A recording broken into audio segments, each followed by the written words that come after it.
Hi, this is Steve. And Mary. Welcome to Our Life V3. These are our February highlights from our 2025 World Cruise on the MSC Magnifica. When we left you last month, we found out that we had just once again missed Port Stanley, Falkland Islands. Yeah, but it was very disappointing not being able to see the king penguins. But the weather there is just something else. For us to have missed that same port 2 years in a row. Twice in 3 years. Twice in 3 years.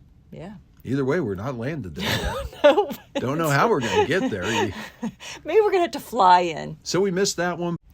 But an added bonus, we sailed past Cape Horn on our way to Ushuaia. Yeah, Cape Horn, it's the holy grail of sailing, or it feels like it is. It strikes fear in some sailors and joy in others. Rightly so, as thousands of ships and tens of thousands of lives have been lost as people tried around it. But we were greeted with just a great, fabulous day, easy, calm seas, and great visibility. We found out we were going to get an extra day in Ushuaia. I was not thrilled to hear that. Last time we were there, it was cold, it was very cloudy, it was a little bit rainy. We picked an excursion that we did not enjoy so much. Right. So we thought, wow, what are we going to do 2 days in this place that we did not like? So we walked into town and there was a former prison there, turned it into a museum. And it really was very fascinating because not only did you see this prison where every country sent people they didn't want anymore to the end of the world, but it also had the history of how they used Ushuaia as a start-off point to get to Antarctica. They even had a nice display about the Yagan people, which are the indigenous people of the Tierra del Fuego. The last full-blooded Yagan, Christina Calderon, and she passed away in 2022, and thus ending the Yagan language. Day number 2, we hiked up to, what was the name of it? Lake Esmeralda? Yeah, Esmeralda Lagoon Trail. Glacial lake at the top of a hill. And Nope. Mountain.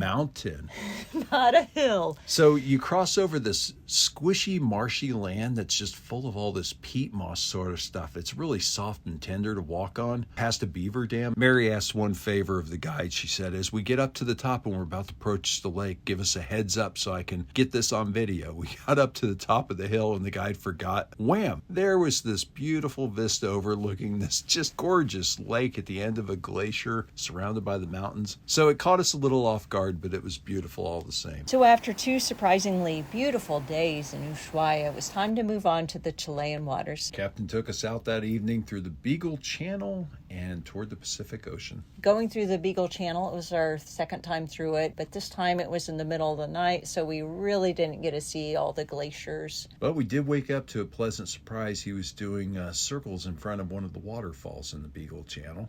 Yeah, it was a beautiful and welcoming surprise. As he left the channel and headed out to the Pacific Ocean, unfortunately, we got to meet a Pacific storm, getting rocked by 50, 60 knot headwinds and supposed to go up the coast of Chile. But man, we were just getting plummeted. After, of course, a day, Captain comes on and makes that announcement that we are not going to be able to safely tender into Port Chupacabra.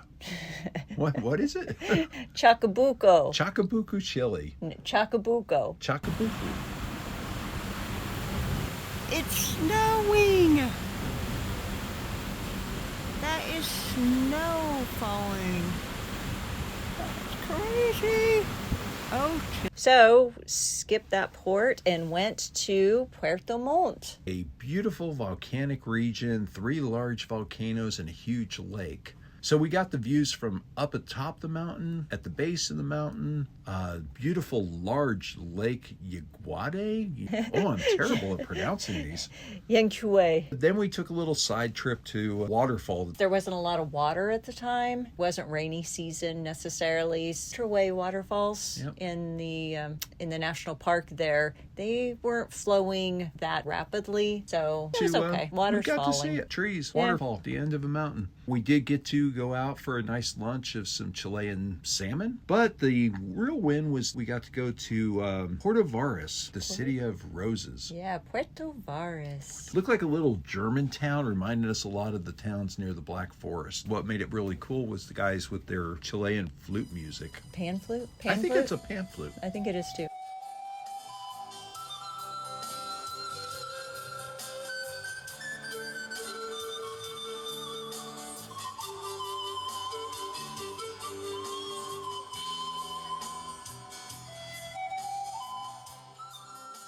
It was beautiful. Flute music. We walked around and saw all of the roses. It was just a quaint little town. I would have loved to have spent a lot more time there. An excursion, everything's kind of a rush. So after 15 minutes in the town, we boarded back up the bus to get back to the ship and start our path up to, praise you. We sat outside in the fog in Valparaiso, Chile for half a day waiting for somebody to clear out so we could go in. Finally got to port. We were kind of just worn out from the day already, so we walked around the city a little bit, but it redeemed itself the next day. We had a biking excursion in Vino del Mar. We had just a fantastic, it was almost a private biking tour. It was just the guide, Kathleen, and then she had somebody with her just in case something happened to one of the bikes, and then us too.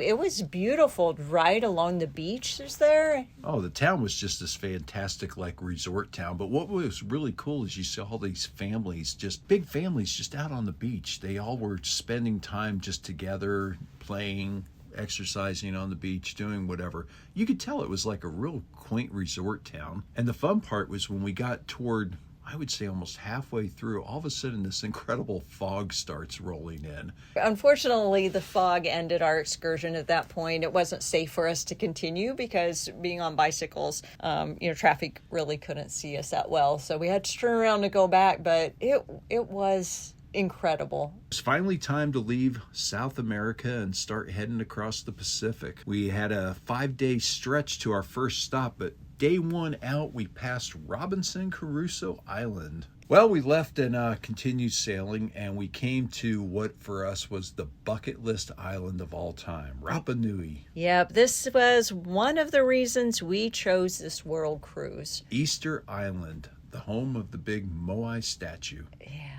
Statues, more hundreds of statues. So what was really cool in the excursion that Mary chose on that one, they started us out in an old village, like the bottom village where the people were, and we got to see the huts. And then we went up to the quarry where they originally mined all these statues out of, carving them out of the rocks. And you could see where they were carving them out, and some of the statues that were they were left. It was like somebody was carving one out of a rock and said, we're done for the day. Punched out, went home, never came back. They shut the business down that day. It was like that. And it was so interesting at the quarry just to see the all of the Moai statues, all in different levels of completion. Some were like 100% completed with the backs all carved, with their ears and the fronts and everything. And then others were just like in the rock, like you had stated. Yeah. Some you could see that they tried to transport them and they like fell over, and they were like, we'll just go start over again. Just go get a new one. We had no idea, because you look at them in the thing and they all look the same, but each one was carved individually as somebody's ancestors. But anyway, so once they build these statues, I guess they're not really gods or protectors until they get their eyes. And so once they finally get their eyes, then they're overseeing the people. It was cool to see them. Yeah. From Rapa Nui, we went sailing toward Pitcairn Island, the Bounty Bay of Pitcairn Island. It's called Bounty Bay because that is where the HMS Bounty was taken and scuttled and set on fire by the mutineers. Yeah, we pull up to the island. It's too small for us to go aboard, but 20 of the 47 people come out to sell us postcards and trinket souvenirs and hand-carved stuff, and they allow them on the boat, and that's what we do. Interesting stop, and, it inspired us to read the book.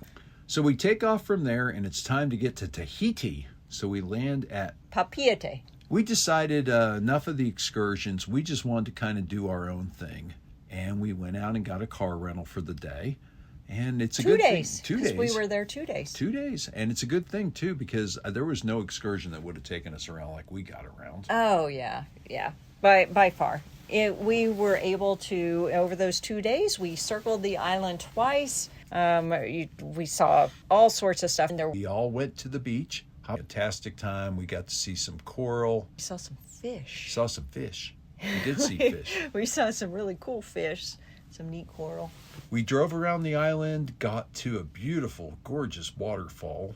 Got to see a lighthouse from the Captain Cook days. That night we went back out for a Polynesian luau. Of Luau. all the things that could have happened, these people are up there, they're dancing, they're jigging.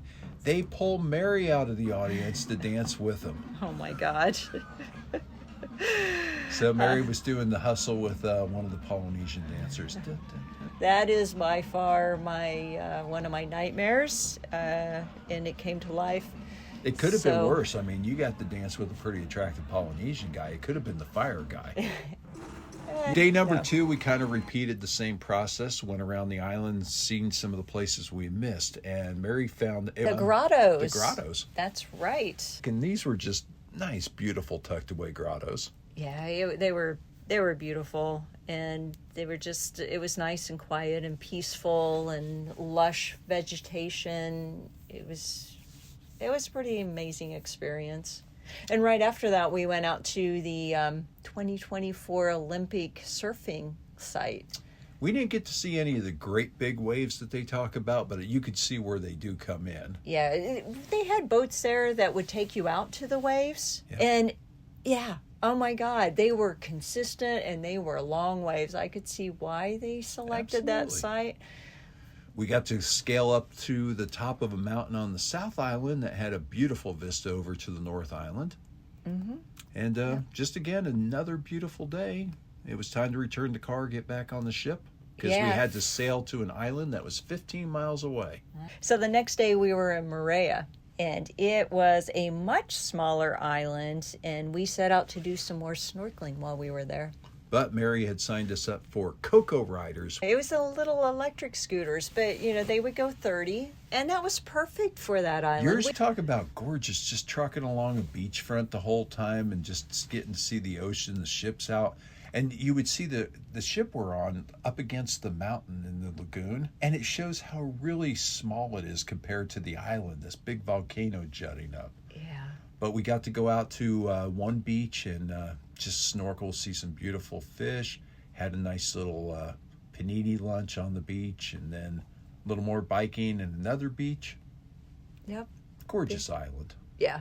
The following day, we went to the Cook Islands, and our first stop was Aitutaki. They consider it an almost atoll, but what it had was this huge lagoon. I can't remember the size of it, like 15, 20 kilometers across or something. Yeah, we spent 4 hours out there snorkeling in 3 different areas, boating clear across the thing to 2 different islands, Honeymoon Island, One Foot Island. Huge, gorgeous fish, beautiful reefs, giant clams. It was by far the best snorkeling I think we've ever done. And it was more than 4 hours. I think it was close to 5.5 hours.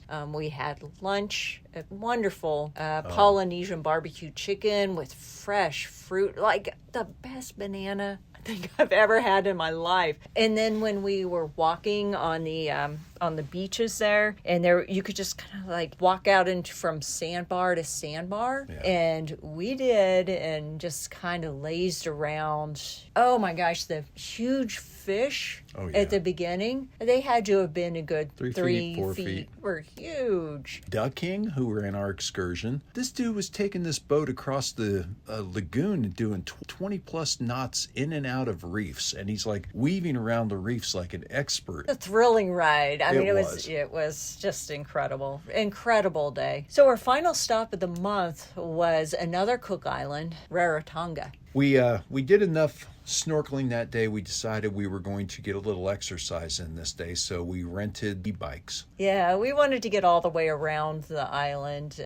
We needed a little boost. We're pretty tired from all the days of snorkeling that we had been doing. We got to see a beautiful island, decent waterfall, some gorgeous beaches. We were able to do 2 loops around the island in 32 miles and a half a day. So it was a lot of fun. That was a lot of fun. So out of our 28 days of February, 17 of the days were at sea. You might be wondering what we do to occupy half a month. Yeah, or what MSC does to keep all of us entertained. They offer a host of different activities, including musical entertainment throughout the ship. They also have themed parties and trivia and special competitions. This month was Master Chef at Sea. We have a author and lecturer that gives us cultural talks about the areas we're going to and their history. And then there's also some themed dining nights. And in between that, we keep ourselves entertained with reading, playing games, hanging out with new friends, and just talking and learning